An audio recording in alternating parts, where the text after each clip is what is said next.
Alam niyo po, hindi ko alam kung ako yung magkukomento pa dito kay Auntie Claire. Kasi alam mo naman si Auntie Claire, yan ang number one source ng fake news.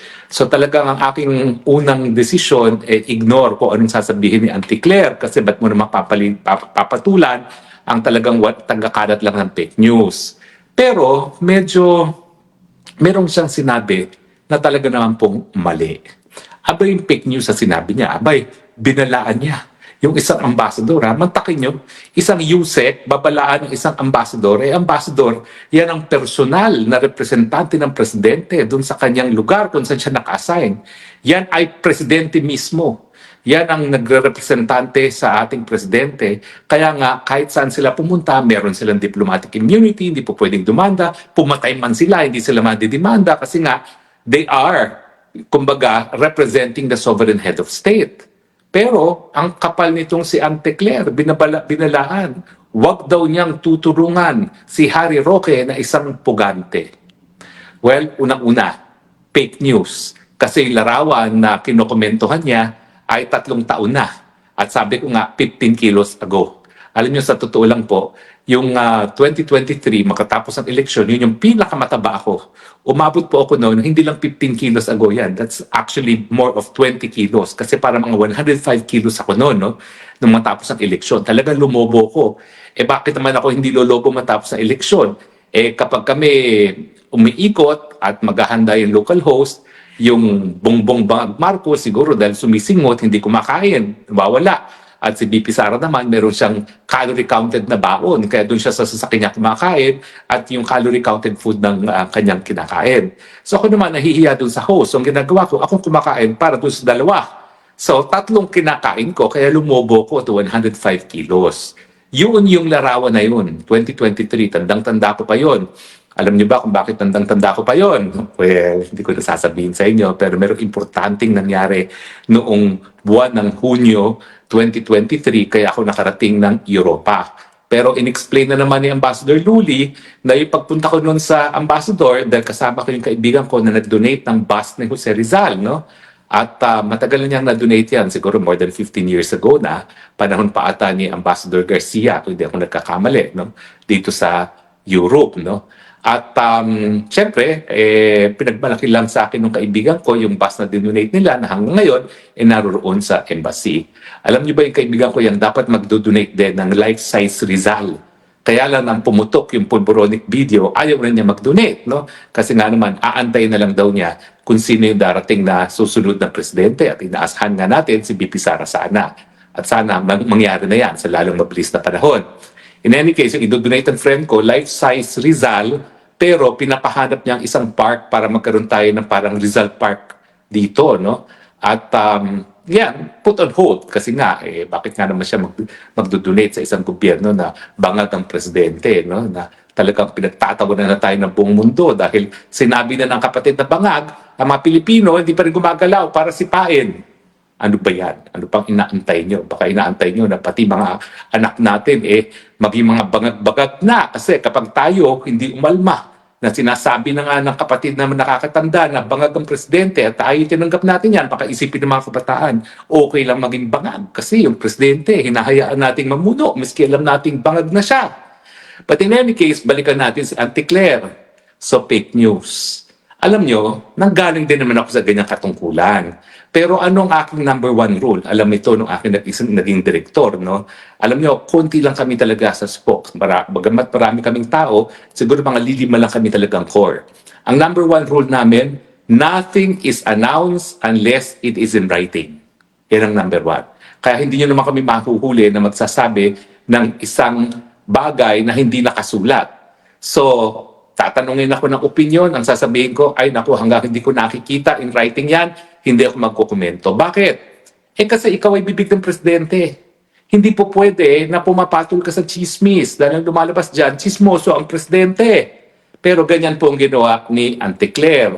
May kumakalat na chismis, di umano, si Ambassador Luli raw ang tumutulong sa akin, hindi man lang nagpa-fact check. At ayun, nagbigay na agad ng kanyang komento na binabalaan pa yung isang ambassador. Hindi po ganyan ang dapat turing sa isang ambassador, lalo na kung ikaw ay isang USEC lamang. Dahil ang ambassador po talaga yan ay representante na ng presidente. Kaya nga mayroong immunities na binibigay sa mga ambassadors. No? So unang-una, ang dapat na ginawa ni Ante Claire, bago binuksan na kanyang maduming bunganga, ay nag-fact check nang malaman niya na sa taba lang ni Harry Roque doon sa larawan na yon, matagal na yung larawan na yon dahil mula namang 2023, ang laki na nang nawala sa akin. Courtesy of, syempre, yung sakit ng ulo na binigay sa akin ng bagag administrasyon, exercise, diet, depression, and most important of them all, Ozempic. Pero yung Ozempic ko po, prescribed by my doctors. Yung Ozempic ko po, yan po ang dahilan kung bakit na-control finally ang aking diabetes. No? Pero at the same time, talagang nakatulong. Mantakin nyo, halos 20 kilos ang nawala sa akin in the past 2 years mula nung gumamit ako ng Ozempic. At ngayon lang talaga, nagkaroon ng perfect control ng aking sugar nung ako ay linagay sa Ozempic ng aking mga doktor. Mabuti na lang dito ngayon sa Europa, libre ang Ozempic dahil prescribed siya by a doctor. Hindi po yan malilibre kung yan ay para lang sa pagiging balidoso. So unang-una, siya ay nag-react sa isang fake news. Kasi fake news yan, hindi dahil fake ang larawan, hindi, fake daw yung larawan, fake yung larawan na ginagamit na ebidensya na tinutulungan daw ako ni Ambassador Luli. So, malinaw po yan. At dapat bago nagsalita, sapat ang sagot niya sa media, let us verify muna the picture bago tayo magbigay ng komento. Dahil after all, lahat na nanggagaling sa bibig ni Ante Claire ay salitain na rin ng presidente. Siguro talagang hindi na niya binibigyan ng importansya kung ano ang sasabihin ng presidente kasi bangag anyway. So baka mas mabuti pa na siya nga ang magsalita, wag na magsalita yung presidente. Dahil at least siya, sa tingin ko, siguro naman hindi siya bangag, pero ewan ko ba, dahil sa kanyang pagkakakalat ng fake news, hindi tayo makakasigurado dyan. Anyway, pero bukod pa doon, meron siyang nasabi na mali. Binalaan niya ang ambassador at wag daw tulungan si Harry Roque. Kailan pa hindi naging obligasyon ng isang ambassador ang tulungan ang isang mamamayan ng kanyang republika? Sa mulat-mulat, kaya nga tayo nagkaroon ng diplomatic relations, kaya tayo nagkakaroon ng mga ambassador sa iba't ibang lugar, sa iba't ibang parte ng daigdig. Dahil ang pangunahing trabaho ng mga ambassadors ay pangalagaan ang mga mamamayan na nakatira doon sa lugar kung saan sila naka-assign. Bakit mo sasabihin na hindi dapat tulungan si Harry Roque? Palibasa, siya daw ay di umano pugante. Bakit? Naniniwala ba sa inyong Netherlands na ako'y pugante? Naniniwala ba sa inyong Austria na ako'y pugante? Naniniwala ba sa inyong European Union na ako'y pugante? Alam nyo ba, ang winawagay-way ko lang yung resolution ng piskal na nandun lang yung pangalan ko, nandun yung aking paratang at conclusion na ako ay merong pagkakasala. Wala man lang kahit anong ebidensya, walang kahit anong diskusyon kung bakit ako ay merong pagkakasala di umano.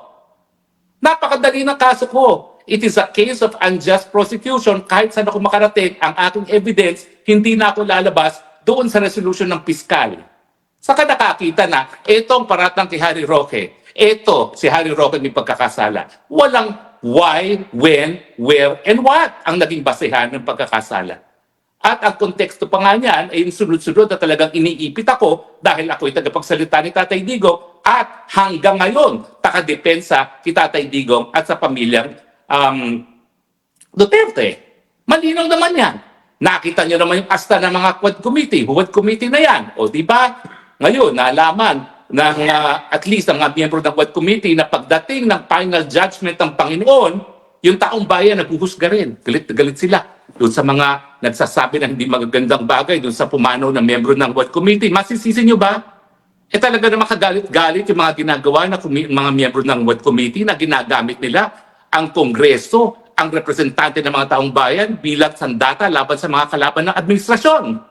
Di ba naman? Kasuklam-suklam yan.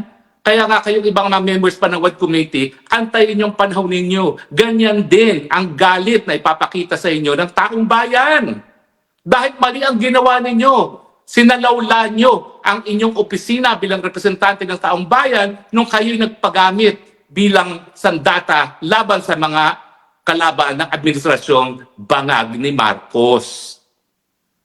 Mantakin nyo, magbibigay babala sa isang ambasador na magtulungan ng isang Pilipino? Saan ka nakakita? Nasaan nakasulat ng isang tao na hindi pa napapatunay na nagkakasala ay hindi dapat bigyan ng tulong ng isang ambasador kung siya ay nangangailangan. Abe, tanggalin na natin lahat ng mga ambassadors natin sa iba't ibang parte ng daigdig kung talagang hindi nila mabibigyang tulong ang mga Pilipino na nangangailangan ng tulong. Saan ka nakakita? Saan ka nag-aral ng international law na po pwedeng ipagkaita ng tulong ng isang ambasador ang isang Pilipino kung nangangailangan niyang Pilipinong yan? Ang basihan para magbigay ng tulong ang isang ambasador, ang embahada, ang konsulado ng Pilipinas, kung ang isang tao ay Pilipino. Kapag siya Pilipino at merong pangangailangan, dapat bigyan ng tulong, hindi dapat pagkaitan. Kaya po ako nagalit. Siyempre nakakagalit kasi sinusweldohan siya ng taong bayan. Hindi niya ginagawa yung tama yung kanyang trabaho. Dakdak ng dakdak, hindi nagbe-verify ng fake news. Ayan, edi na fake news siya. 3 taon na yung larawan na yun at minsan hindi pa kami nakikita ni Ambassador Luli. O di ba? Pero, siyempre, gumawa muna siya ng kontrobersiya. O, pinalalabas pa niya na ako ang kontrabida. Hello, sino bang kontrabida? Yung nagpapakalat ng fake news? O yung talagang sinasabi mo na Pilipino na hindi dapat bigyan ng tulong kung nangangailangan? Ako naman, hari nawa, kung ako'y mangangailangan, tandaan ninyo, siguro huling-huling hihingan ko ng tulong ay ang gobyerno ng Pilipinas dahil alam ko mas marami pang Pilipino na nangangailangan ng tulong galing sa ating mga embahada at konsulado. Pero para sabihin ng tagapagsalita ng presidente na ang kalaban ng administrasyon hindi dapat bigyan ng tulong ay mali. Dahil labas sa politika ang pangangailangan ng mga Pilipino, lalong-lalo na kung sila'y nasa ibang bayan.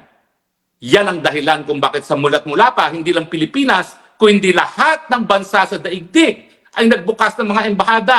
Dahil kinakailangan, pag nangangailangan ng kanilang mga kababayan, nagbibigay ng tulong.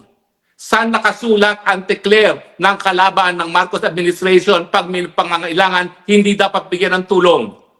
On the contrary, yan ay basehan para ikaw ay managot. Dahil yan ay dereliction of duty. Yan ay paghihimok na huwag gawin ang katungkulan ng ating mga ambassadors at mga diplomatic agents dahil ang talagang pangunahing obligasyon nila magbigay tulong sa kanilang kapwa Pilipino.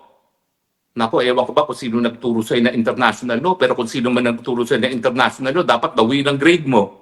Hindi mo alam yan, yan ang pangunahing responsibilidad ng ating mga sugo sa iba't ibang daigdig, bansa ng daigdig. At sasabihin mo, palibasa kalaban ng Marcos administration, hindi dapat bigyan ng tulong. Paano ngayon? Pahiya ka. Dakdak ka ng dakdak. Hindi mo muna sinecheck ang iyong mga facts. Mahiya ka naman sa dami ng fake news sa ginawa mo, dapat matagal ka na nagbitiw dahil hindi ka karapat-dapat kahit bangag pang boss mo. Dahil ikaw ay tagapagsalita ng isang institusyon, ang opisina ng presidente, dapat magkaroon ka ng responsibilidad na bago mo buksan yung dumi mong bibig, tama ang mga pinagsasabi mo. Busit ako, hindi lang dahil ikaw ay nag-fake news na tinutulungan daw ako ni Luli, mas busit ako dahil sinabi mo, huwag akong bigyan ng tulong kung ako'y mangangailangan. Sino ka? Saan ka kumuha ng otoridad para sabihan yan sa isang taong gobyerno na huwag magbigay ng tulong sa kapwa Pilipino kung nangangailangan? Kung ikaw ay may mapakita na legal na basihan, ngayon din magbibitiw ako bilang isang abogado. Pero kampante ko, wala kang makukuha kahit anong legal na basihan para pagkaita ng Pilipino na nangangailangan ng tulong sa ating embahada. Ang masasabi ko lang, nakakalungkot. Kasi alam ko naman ang larangan ng politika. Naging politiko ko, so tangkap po ito mga pangyayari ko sa aking buhay. Lahat ito dahil sa politika. Pero para babuyin ng gaya ni Auntie Claire ang isang institusyon at para babuyin ng bangag ang isang institusyon dahil sa kanyang pagiging bangag, yan po talaga ay nakakalungkot. Pero isa lang aking masasabi, Auntie Claire, you deserve the kind of president that you have. Pareho kayo may sariling daigdig dahil hindi ko alam kung saan mo pinapukuhang sinasabi mo na po pwedeng ipagkait ang tulong ng isang ambassador sa isang Pilipino sa ibang bansa na nangangailangan ng tulong. Yun lang po. Mahiya ka. You are, I think, doing a great disservice to the legal profession sa mga pinagsasabi mo. Not only are you spreading lies, you are also spreading legal falsities. Nakakita na dahil sa politika, dahilan na pala yung politika para ipagkaitan tulong sa Pilipino, sa ibang bansa na nangangailangan ng tulong. Kalokohan po yan. Pasensya na po, umiinit ang ulo ko kasi ang taas-taas ng sweldo niyan. Ang laki-laki pa ng budget ng PCO. Sa nakakita, 3 bilyon ata ang budget nila.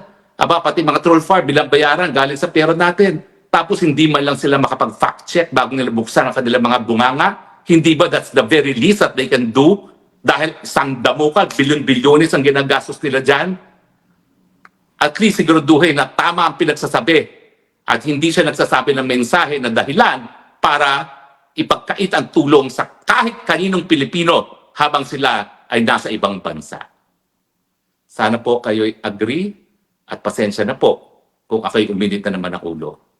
Ang problema natin mga Pilipino, winawalang yan na tayo, hindi pa tayo nagagalit. So panahon na po, magalit tayo. Iba naman yung sinasabi kong magalit tayo, tanggalin na, hindi karapat-dapat, doon sa gumamit ang dahas. Never ko pong sasabihin na gumamit kayo ng dahas. Never ko pong sasabihin na pumatay kayo ng kapwa Pilipino gaya ginagawa ng CPP-NPA at ng mga kamatayan black. Pero, kinakailangan, magalit naman kayo. Dahil itong mensahe ni Ante Claire ay mensahe ng presidente mismo. Pagkaaway ng administrasyon, huwag tulungan, miski nangangailangan ng tulong. Tanggap niyo ba yan? Sa ngayon kasi, 94% naniniwala na lantaran ng korupsyon sa ilalim ni Marcos Jr. Negative 37 ang kanyang acceptance level sa survey. Ibig sabihin yan, wala na nagtitiwala kay Marcos Jr. Siguro 1% na lang. At kung susundin mo si Ante Claire, lahat ng mga nangangailangan sa abroad, huwag dapat tulungan dahil halos lahat hindi na sinusuportahan ang presidenteng bangag. Sino pa tutulungan nyo? 1% lang kayo nagpapasasa. Anyway, mga kaibigan, ang aking pakiusap, huwag tayo gagamit ng dahas, daanin natin sa mapayapang mga pamamaraan, pero tama na, sobra na. Kapag hinayaan nyo pa magpatuloy itong administrasyon neto, wala na pong matitira sa ating mahal na Republika ng Pilipinas.